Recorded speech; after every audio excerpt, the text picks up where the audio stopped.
जय शिव शंभू। मैं पायल टंडन स्वागत करती हूँ आप सभी का हमारे चैनल पर, जहां पर आज हम बात करेंगे एक ऐसे पर्व की, एक ऐसी यात्रा की, महाकुंभ मेला, जो कि 13 जनवरी से आरंभ हो चुका है। लेकिन आज हम बात करेंगे कि ये महाकुंभ मेला 144 साल बाद क्यों आता है, इसकी महत्वपूर्णता, इसकी परंपराएं, इसके लिए हमें क्या-क्या ध्यान रखना चाहिए, आज हम उन सब के बारे में जानेंगे और समझेंगे आचार्य पंडित गोल्डी शर्मा जी के साथ। तो आइए चलते हैं। नमस्कार पंडित जी। नमस्कार जी। तो मेरा पहला सवाल आपसे ये है कि ये जो महाकुंभ मेला है, ये कितने समय तक चलता है? ये महाकुंभ मेला जो है, ये सबसे पहले आपको बताऊंगी कुंभ का अर्थ क्या है। कुंभ कहते हैं कलश को, और कलश ये इसकी कथाएं बहुत हैं, लेकिन जो दो मुख्य कथाएं हैं वो दो रूप में हैं। एक ऋषि कश्यप ऋषि, उनकी दो पत्नियां थीं, कद्रु और विनीता। कद्रु विनीता ये दोनों पत्नियां थीं, तो उन्होंने कद्रु ने कहा कि आप मुझे आशीर्वाद दीजिए ताकि मेरी संतान हो और बड़ी बलशाली हो। तो उन्होंने उनको आशीर्वाद दिया, तथास्तु। उसके बाद उनके 100 अंडे उन्होंने उनको दिए, और 100 अंडे में से जब उनको दिए तो विनीता को भी लगा कि मेरी भी कोई संतान होनी चाहिए। अब उनको भी जिज्ञासा हुई, तो उन्होंने ऋषि के पास कहा कि मुझे भी आप दीजिए आशीर्वाद, मेरी भी संतान हो। लेकिन कद्रु के जो आपने संतानें दिए हैं उससे बलशाली हो, चाहे कम देना, मुझे 100 नहीं चाहिए, मुझे कम देना, लेकिन उससे भी अधिक बलशाली होने चाहिए। तो उन्होंने तथास्तु कह के 2 अंडे उनके पास गए। तो उधर जो 100 अंडे थे उसमें धीरे धीरे करके बच्चे उत्पन्न हुए, वो थे सर्प रूप में। तो इस धरती पे जितने भी सर्प हैं उनकी माता कद्रु है। और जो 2 अंडे थे, विनीता ने कहा कि उसके तो सारे बच्चे हो गए हैं, लेकिन मेरा भी बच्चा कोई हुआ नहीं है, अंडे तो हैं।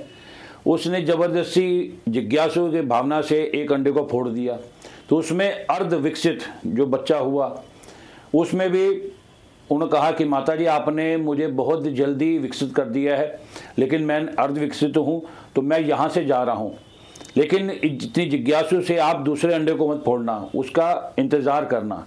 तो जब इंतजार किया तो उसमें से बाज का चेहरा और मनुष्य का शरीर था, उस पर पंख लगे हुए थे, जिसे हम आज गरुड़ भगवान के नाम से पूजते हैं।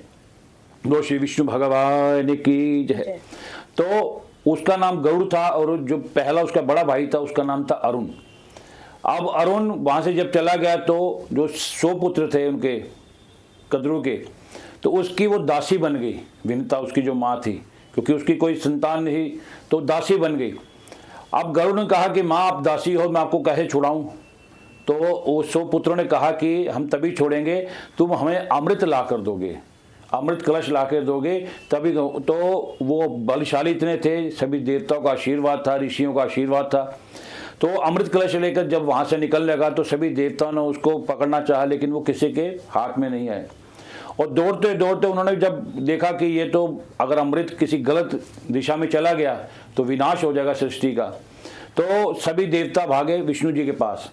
तो विष्णु जी के पास जाकर उन्होंने कहा कि प्रभु, ना जाने कौन सा ऐसा जीव है कि चेहरा बाज का है लेकिन शरीर मनुष्य का है, और उसके पंख भी हैं और बड़ा बलशाली है, वो अमृत कलश लेकर जा रहा है, तो हम उसको कैसे रोकें?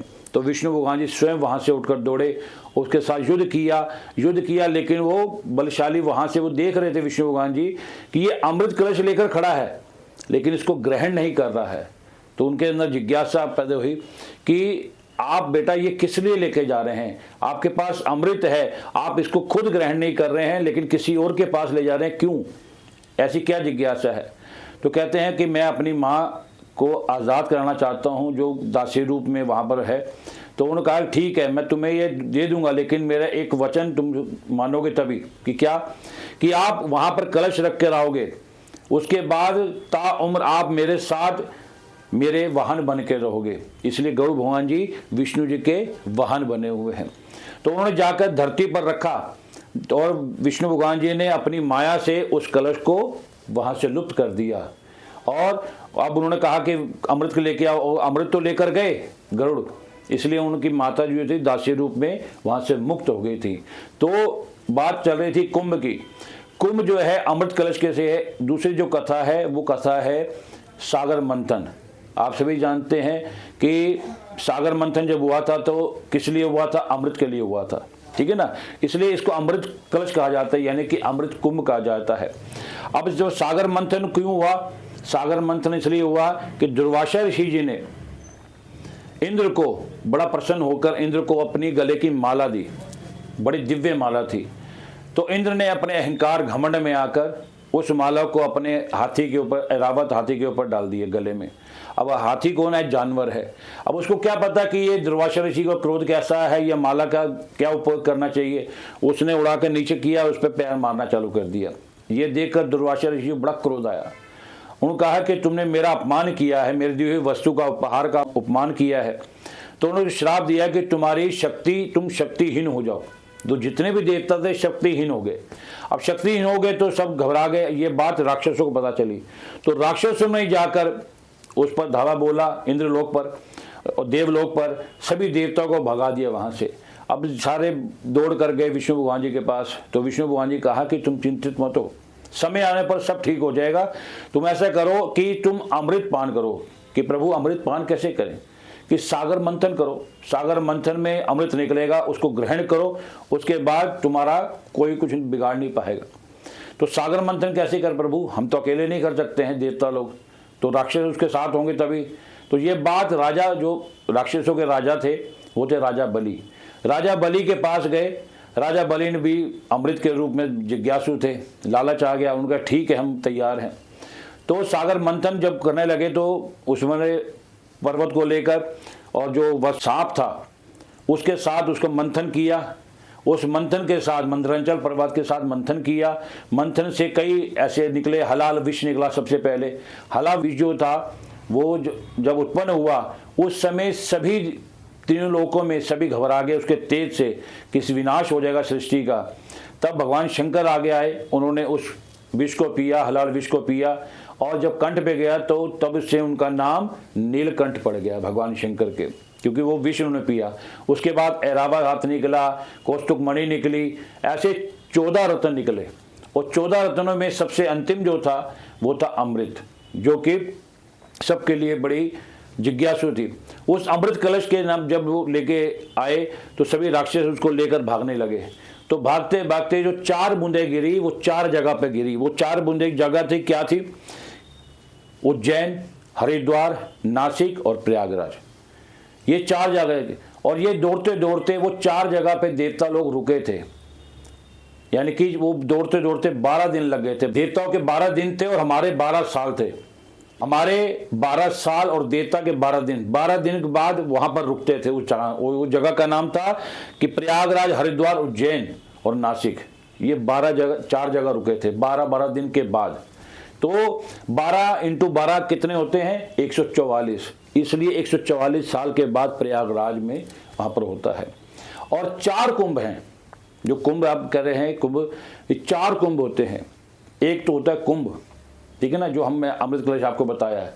एक होता है अर्ध कुंभ, एक होता है पूर्ण कुंभ, एक होता है महाकुंभ। कुंभ का तो आपको मैंने बता दिया कुंभ क्या है। और अर्ध कुंभ क्या है? हर 6 साल के बाद हरिद्वार के अंदर, प्रयागराज के अंदर वो मेला लगता है हर 6 साल के बाद। और पूर्ण कुंभ यानी कि 12 साल के बाद वो चारों जगहों पे लगता है, जो मैंने आपको बताया, नासिक में, हरिद्वार में, उज्जैन में और प्रयागराज में। और ये 12 बार जब घूमते हैं तो 12 × 12 कितने हो गए? 144। इसलिए 144 साल के बाद प्रयागराज में महाकुंभ का आयोजन किया जा रहा है। धन्यवाद पंडित जी, इतनी अच्छी कहानी हमने पहली बार सुनी कि कुंभ का एक्चुअल मीनिंग क्या होता है। मेरा आपसे सवाल ये है कि आजकल हम देख रहे हैं कि बहुत सारे युवा महाकुंभ जा रहे हैं, तो उससे आपको क्या लगता है कि जो हमारा इकोनॉमी है उसमें क्या सुधार आएगा? क्या ज्यादा से ज्यादा युवा भक्ति की ओर जाएंगे, या वो अभी भी जैसे चल रहा है वैसे चलता रहेगा? ये बहुत अच्छा आपने प्रश्न पूछा बेटा, कि हमें यही चिंतित थी कि हमारी युवा पीढ़ी पश्चिम की ओर बढ़ रही है, लेकिन आज ये युवा बढ़ चढ़कर हमारे हिंदुत्व को बढ़ा रहे हैं। और ये महाकुंभ में बढ़ चढ़कर अधिक जो मात्रा है वो युवाओं की है। ये हमें बहुत खुशी है इस बात की, हमारा हिंदुत्व बचता जा रहा है। नहीं तो हमें तो इस चीज़ की चिंता थी। और ये हमारे हिंदुत्व को, हमारे सनातनी को, ये बहुत बड़ा एक योगदान है हिंदुओं का, क्योंकि अगर युवा इस राह पे चल चुका है तो हमारे सनातनी धर्म को कोई खिन्न नहीं कर सकता है। तो इस बार जो है अधिक से जितने पिछले 144 साल में युवा आए थे उससे कई हजार करोड़ अधिक, यानी कि 40 से 45 करोड़ के करीब वहां पर पहुंच रहे हैं, जिसमें हमारे नागा बाबा नागा साधु जो हैं वहां पर पहुंचते हैं और शाही स्नान जिसे कहते हैं, सबसे पहला स्नान वही होता है। उसके बाद संत स्नान होता है, उसके बाद जो गृहस्थ आश्रम में लोग जाते हैं वो स्नान होता है। तो युवा इस समय बहुत बढ़ चढ़ के बढ़ रहे हैं, हमें बहुत खुशी है इस बात की। तो महाकुंभ में जैसे हमने सुना है कि कुछ दिन बहुत महत्वपूर्ण होते हैं, तो वैसे कितने दिन होते हैं और वो क्या दिन होते हैं कि जिन पे लोग अधिक से अधिक जाते हैं वहां पे? सबसे पहले तो ये जब प्रारंभ होता है 13 तारीख को, जो प्रारंभ हुआ था मकर संक्रांति पे। मकर संक्रांति पे ये जो कुंभ त्रिवेणी जो हमारी नदियां हैं, जिसमें गंगा जी, यमुना जी और सरस्वती जी, अब सरस्वती जी लुप्त रहती हैं।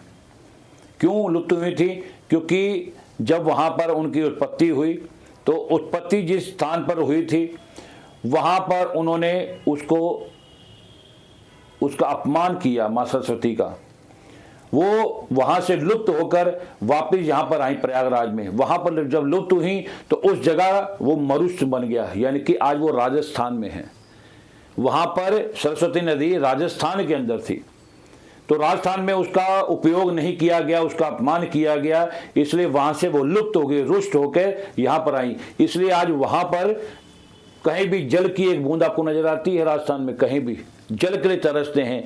लेकिन आज कुछ वर्ष पहले ही यहाँ पर एक बहुत सैलाब आया खुदाई करते समय, और वहाँ पर सैलाब जल का आया, तो वहाँ के जो लोग कह रहे हैं कि हमारी जो माँ सरस्वती, यहाँ से सरस्वती नदी जी लुप्त हो गई थी, यहाँ पर पुनः लगता है यहाँ पर आई हैं, हमारे अपराध को क्षमा किया है।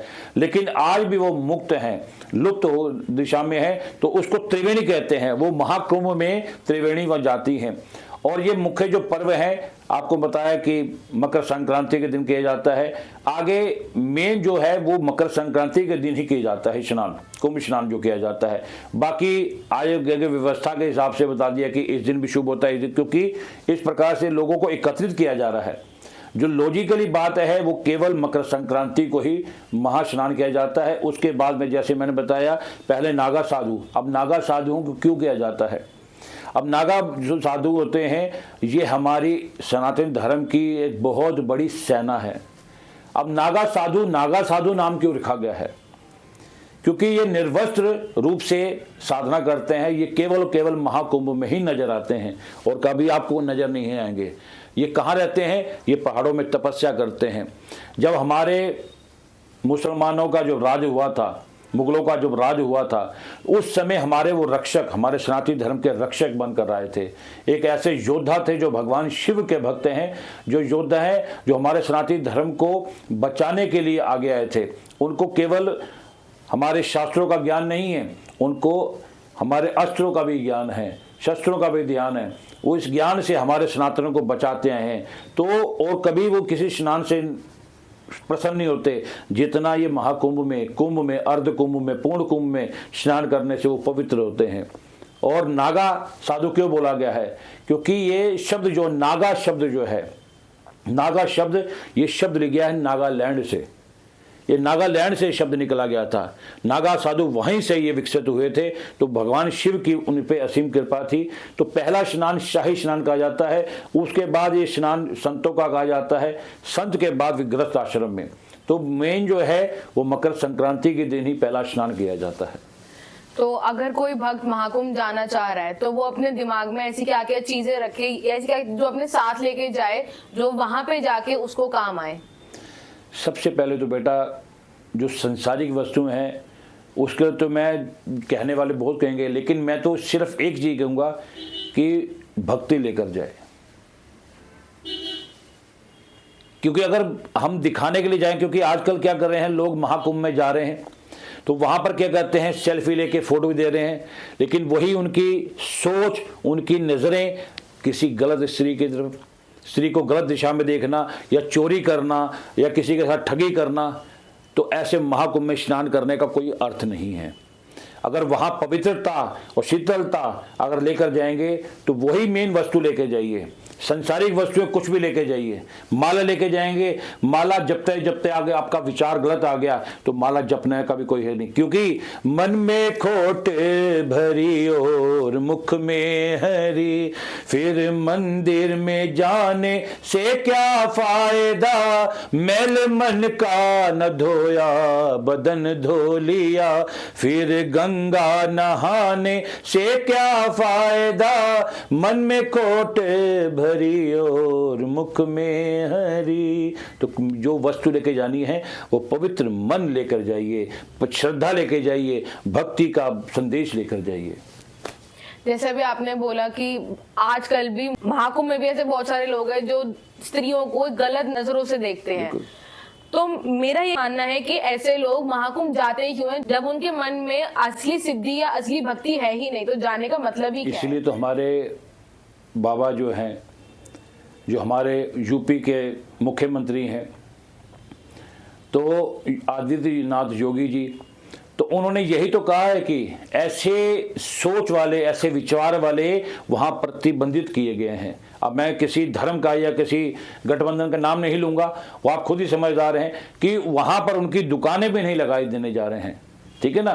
तो ऐसी बात नहीं कि उस धर्म में, हमारे सनातनी में भी ऐसे कई लोग हैं जो अपने धर्म के साथ मजाक उड़ा रहे हैं और खिल्ली उड़ा रहे हैं कि देखिए हिंदू ऐसे कर रहा है, ये ऐसे कर रहा है, ऐसे कर रहा है। तो ऐसे विचार वाले के भी वहाँ पर प्रतिबंधित लगाना चाहिए। उस समय ये नहीं कि ये हिंदू है या मुसलमान है, उस समय ये हमारे धर्म को खंडित कर रहा है, ये अधर्मी है। हर अधर्मी इंसान का वहाँ पर प्रतिबंध लगा देना चाहिए। जैसे हमने कहीं पे पढ़ा था कि माना ये जा रहा है कि ये जो महाकुंभ मेला है ये आखिरी महाकुंभ मेला है, तो आपको क्या ऐसा लगता है कि ये सच में आखिरी मेला है या आगे कुछ सालों बाद एक ऐसा महाकुंभ मेला और आएगा? नहीं, ये सब जो मीडिया की तरफ से बढ़ाया जा रहा है कि आखिरी है, आखिरी कुछ भी नहीं होता है, ये सदैव चलता रहेगा। जब 144 साल के पहले था तब भी ये बात है कि आखिरी है, लेकिन हर 44, जैसे मैंने आपको गणना बताई एक मैथमेटिक्स के हिसाब से कि हर 12 साल के बाद 12 बार ये कुंभ घूमता है चारों दिशाओं में, यानी कि जो नासिक में, उज्जैन में, हरिद्वार में, प्रयागराज में 12 बार घूमने के बाद 144 साल हो जाते हैं। तो 144 साल बाद पुनः फिर आएगा, ये कभी समाप्त नहीं हो सकता है। जब तक ये सृष्टि है, जब तक हमारे देवता हैं, हमारे भगवान शंकर, प्रभु श्री राम, कृष्ण भगवान जी, विष्णु। तो ये महाकुंभ मेला की, जैसे हम हिंदू हैं या जो हमारे सनातनी है उसमें बहुत महत्वपूर्णता है, लेकिन जैसे हम आजकल न्यूज में देख रहे हैं कि दुनिया से लोग, बाहर के लोग, फॉरेनर्स लोग आ रहे हैं और वो महाकुंभ मेला में उसको अटेंड कर रहे हैं। तो आपको क्या लगता है कि ये एक अच्छी चीज है कि हाँ, कि हमारा जो हमारा हिंदू तो वो बढ़ रहा है इतना ज्यादा कि बाहर के लोग भी यहाँ आके उसमें वो लेना चाह रहे हैं? आज से कुछ साल पहले हमें हिंदू होने में गर्व नहीं होता था। आप समझते इस बात को कि हम घबराते थे, उस समय हम बटे हुए थे कि हम ब्राह्मण हैं, क्षत्रिय हैं, वैश्य हैं, बणिये हैं, ये अलग अलग बटे हुए थे। लेकिन आज विदेशी जो लोग हैं, पश्चिम जो लोग हैं, वो इस धर्म को अपनाना प्रारंभ कर रहे हैं। आज हमें गर्व होता है कि हम एक हिंदू हैं, एक सनातनी हैं, एक धर्म को साथ लेकर चलने वाले प्राणी हैं। और पश्चिमी इस चीज़ से प्रभावित होकर उसके साथ क्यों लग रहे हैं? क्योंकि उनको पता है कि यहाँ पर एक पावर है। अभी कुछ दिन पहले ही मैं मणिकर्ण साहब गया, तो वह मणिकर्ण साहब में आप देख रहे हैं कि वहाँ पर जल उबलता रहता है, उसी जल में चावल भी पकते हैं, चने पकते हैं। तो वहाँ पर एक फॉरेनर मेरे साथ वहाँ थे, तो उन्होंने पूछा कि उन्होंने कथा बताई कि यहाँ पर ये हुआ था, भगवान शंकर ने यहाँ पर तप किया था 10,000 वर्ष तक तप किया था, और माँ पार्वती रोज इस कुंड में स्नान करती थी, और स्नान करते करते उनके मणि निकल गई। स्नान करते उस नदी में निकल गई, तो माँ पार्वती रोने लगी। तो नाग देवता वहाँ पर आए, तो माँ आपको क्या, आप दुखित क्यों है, रो क्यों रही हैं, रुदन क्यों कर रही हैं? तो कहा मेरी मणि गिर गई है, इतनी सारी मणियाँ यहाँ पर है, मेरी मणि मुझे नज़र नहीं आ रही है। तो उन्होंने एक फुंकार लगाई, सांप ने एक फुंकार लगाई वासुकी ने, और फुंकार से, फुंकार का मतलब वो जो मणि है वो ऊपर आ जाएगी जल के ऊपर। तो वो मणि तो ऊपर आ गई, तो मणि ने माँ ने ग्रहण कर ली, लेकिन बाद में उस जल को अंदर जितनी भी मणियाँ थीं उसको श्राप दिया कि तुम पत्थर बन जाओ। आज वहाँ जितने भी छोटे छोटे पत्थर हैं सब मणियाँ हैं, आज वो पत्थर बन गए हैं। और लेकिन वो फुंकार से जल उबलने लग गया, वो जल आज भी वहाँ पर उबल रहा है। इसलिए उस वहाँ के तो हमारे कुछ पावर है, तभी तो सनातनी विदेशी लोग जो हमारे साथ एकत्रित हो रहे हैं कि कहीं ना कहीं ऐसी पावर, ऐसी एनर्जी है जिसको हम ईश्वर कहते हैं। अब लोग कहते हैं मंदिर में जाते हैं, भगवान के दर्शन करने जाते हैं, उनको यही नहीं पता कि भगवान का अर्थ क्या होता है। हम एक भेड़ चाल की तरह करते हैं, भगवान ये मंदिर में जितने आप मूर्ति देख रहे हैं या हम ये मंदिर में आते हैं तो ये तो मूर्तियां हैं, ये भगवान नहीं है। कब तक नहीं है? जब तक हमें पहचान नहीं होगी। अब भगवान का अर्थ क्या होता है? भगवान के शब्द कितने हैं? 5 हैं। भगवान 5 अक्षर हैं। हमारा शरीर कितने तत्वों से बना है? 5 तत्वों से।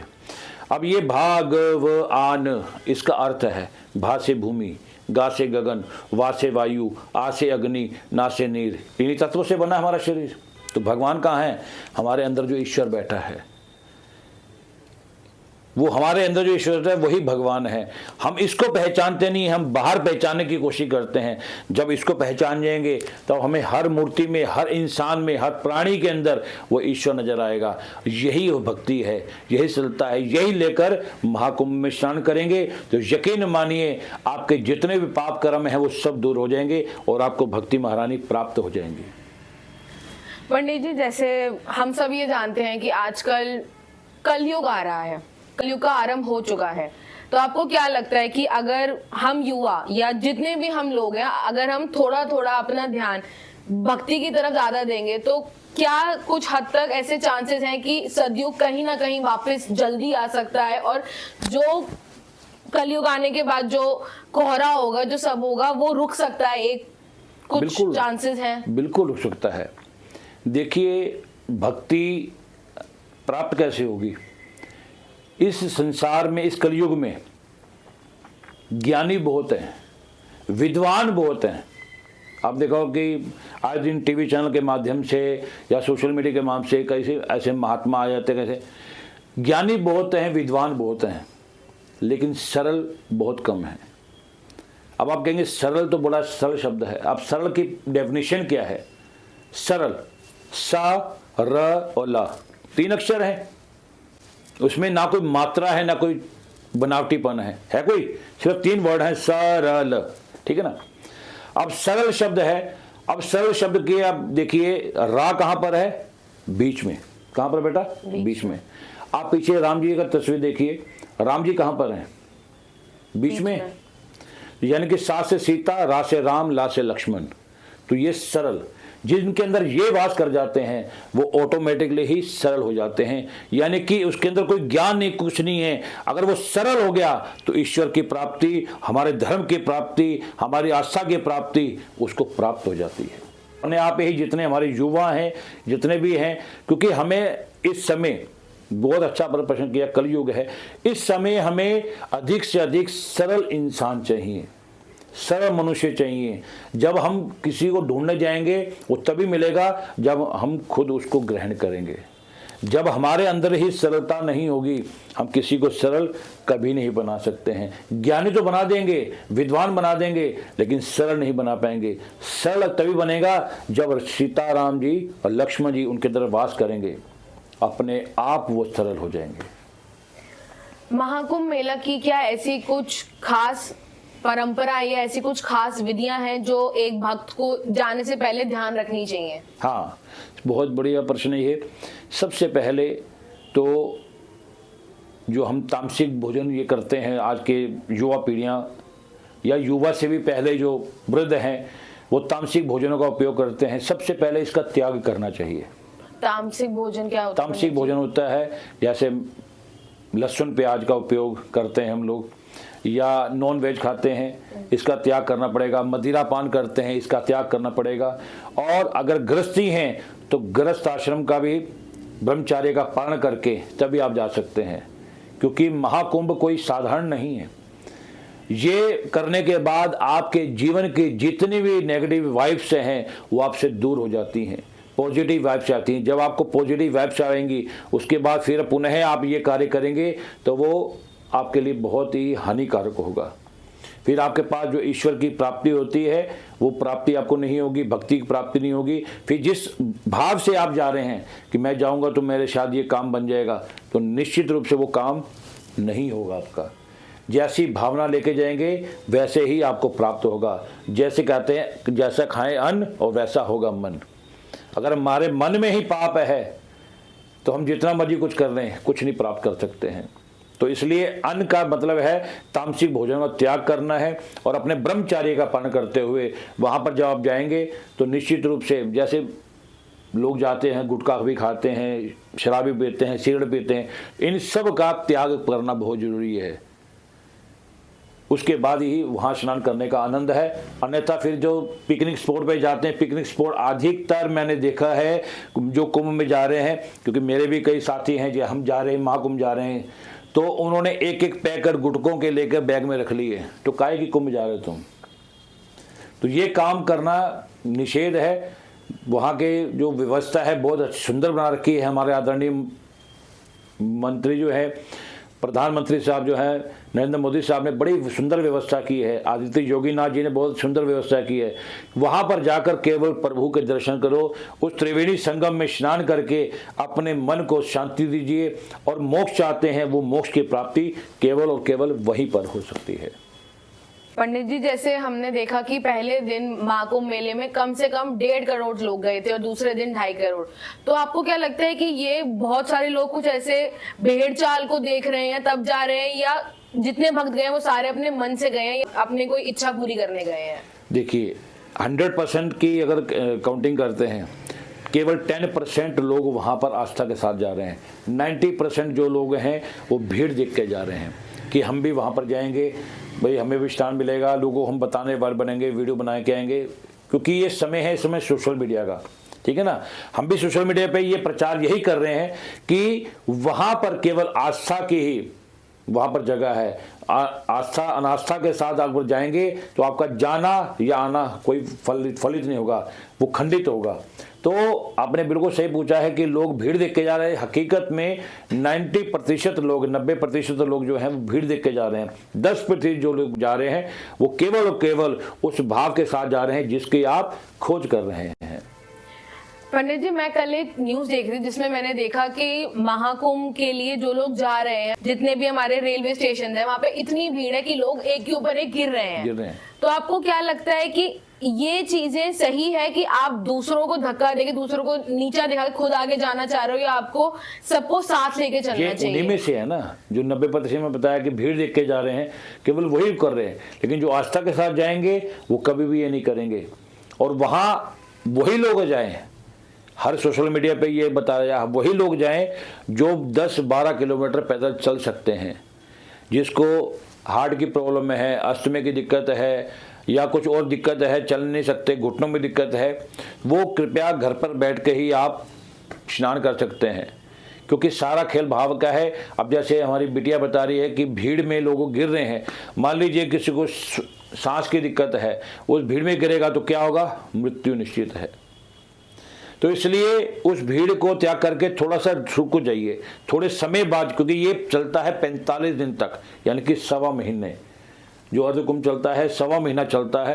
1.25 महीने के बाद बीच में जब ये थोड़ा सा मौसम खुल जाएगा उसके बाद आप जाएंगे तो आराम से आप स्नान कर सकते हैं। क्योंकि अभी बहुत भीड़ रहेगी। उस भीड़ से बचने के लिए एक तो परिवार वालों के साथ कोशिश कीजिए कि जो छोटे बच्चे हैं उनके साथ मत जाइए, कुछ समय के बाद जाइए। क्योंकि वहाँ पर बहुत कैमरे लगे हुए हैं, मतलब कि हर व्यवस्था करके कोई खोएगा नहीं। जैसे कहते हैं कुंभ के मेले के खोए हुए आज मिले हैं, कहावत बनी है ना, तो सत्य बनी है। वहाँ पर अक्सर लोग खो जाते हैं। तो बच्चों को तो मैं विशेषकर प्रार्थना करूँगा कि बच्चों के संग मत अभी जाइए। अगर जाना है तो कुछ करीब 1 महीने के बाद आप यहाँ से निकले तो ज़्यादा आनंद है कि हम 10-15 दिन के बाद निकलिए। क्योंकि भीड़ का बहुत इस समय उग्र रूप है। उसके अंदर हमारे धर्म को खिन्न करने वाले प्राणी अधिक मिलेंगे आपको, हमारे धर्म के कम मिलेंगे। जो अधर्मी लोग हैं वहाँ पर की संख्या उस समय वहाँ पर ज़्यादा है। पंडित जी, मेरा आपसे अगला सवाल ये है कि हमने देखा कि हमारे जो यूपी के मंत्री हैं योगी आदित्यनाथ, उन्होंने वहां पे बहुत अच्छी सेवाएं कर रखी हैं, बहुत अच्छे प्रबंध लोगों के लिए, सारे बच्चों के लिए। आपको क्या लगता है कि लोग उन जो सेवाएं हैं उसका अभी क्या गलत फायदा उठा रहे हैं या उसको एकदम सही से इस्तेमाल कर पा रहे हैं? नहीं, उसमें बिल्कुल, क्योंकि आदित्य योगीनाथ जी जो हैं एक संत भी हैं, एक मंत्री भी हैं और एक कर्मठ हिंदुत्व भी हैं।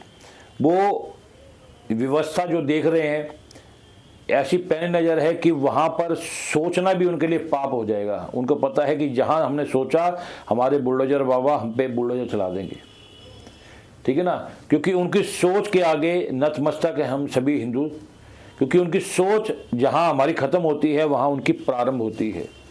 ये बात ध्यान दीजिएगा।